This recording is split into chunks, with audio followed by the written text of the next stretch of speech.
Like the calm before the storm, all seems still on the parade ground. But much is going on. The bright red uniforms of the Marine Band and the Drum and Bugle Corps have been immaculately pressed and delivered a few hours before showtime. Meanwhile, the marchers don their ceremonial blue blouse and white trousers in a unique ritual fashion common only to barracks Marines.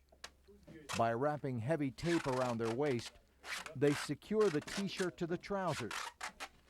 This keeps the shirt and trousers together and at the same time maintains the hem at the correct height by eliminating sagging. Some Marines claim this binding also provides additional back support, which is probably a good idea given that they'll be on their feet for about the next 6 hours. The dress blue blouse follows and is of course lint-free after a good going over with yet more tape.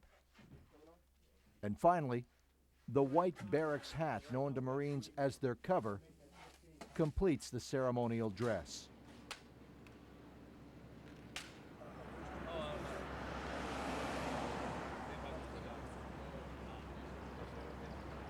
Because the evening parade is recognized as one of the world's most spectacular military ceremonies, people come from all over to experience this grand event.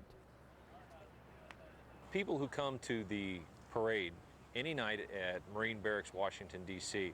are not viewers, or they're not in the audience center, and they're not participants, they are our guests. The whole idea of coming to a Marine Barracks parade is to feel like one has been hosted.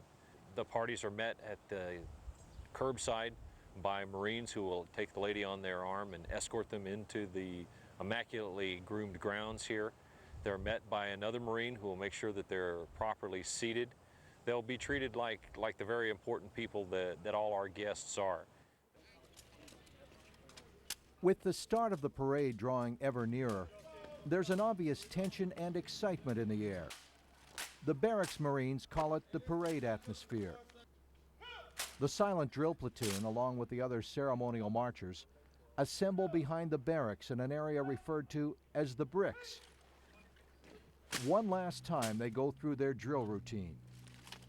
While ridding themselves of nervous energy, they also sharpen their focus and concentration. They're ready for a parade.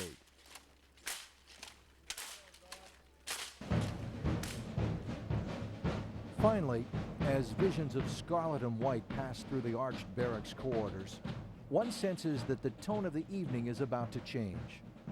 The thousands who have come to witness the evening parade suddenly find the United States Marine Band stirring their feelings of patriotism during a pre-parade concert. Founded in 1798, they're the oldest musical organization in America. In fact, they're nearly as old as America itself. They perform more than 600 times a year with at least 200 performances at the White House.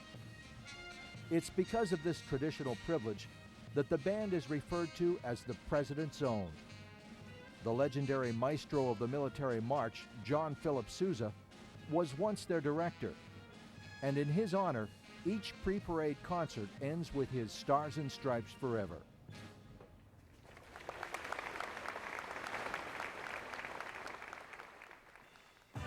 Weekly parades have been held within the famed quadrangle at 8th and I since 1934.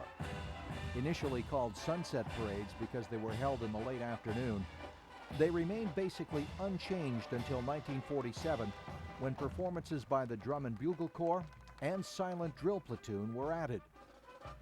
It would be after a performance at the Bermuda International Searchlight Tattoo in 1956 that an idea for a change in parade format developed. As a result, since July 5, 1957, the parade has been conducted after daylight hours using an intricate spotlighting technique that highlights elements of the performance.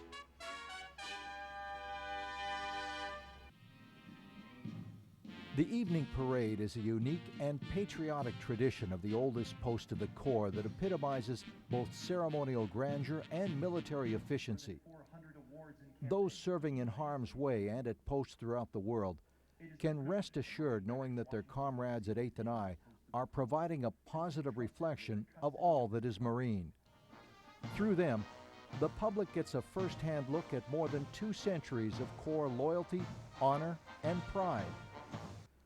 This ceremony has been witnessed by presidents, high-ranking government officials, and dignitaries from around the world. But despite the zealous reception of these individuals of prominence, it's those who have worn the Eagle, Globe, and Anchor who truly find the evening parade to be at the very heart of what the Marine Corps is all about. Whether it's the aura of this historic venue filled with the renderings of march music from the President's own,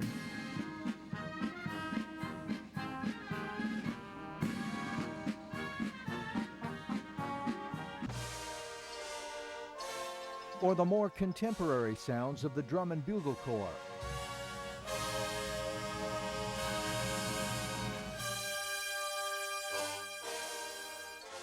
One is certain to be captivated by the majesty of this evening.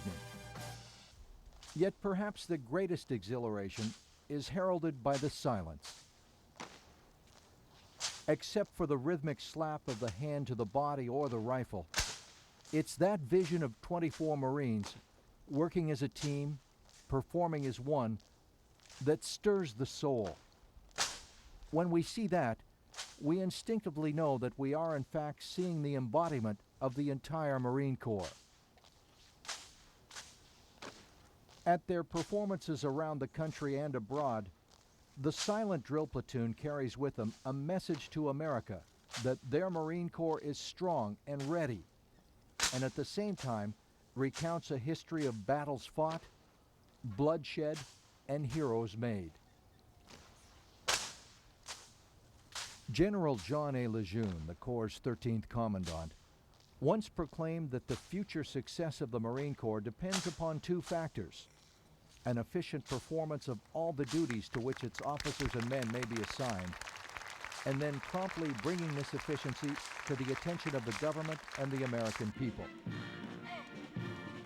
Doing their part are the men and women of 8th and I, who present the story of the Marines in such a way that every American and witness will surely come to share their fierce pride in country and Corps.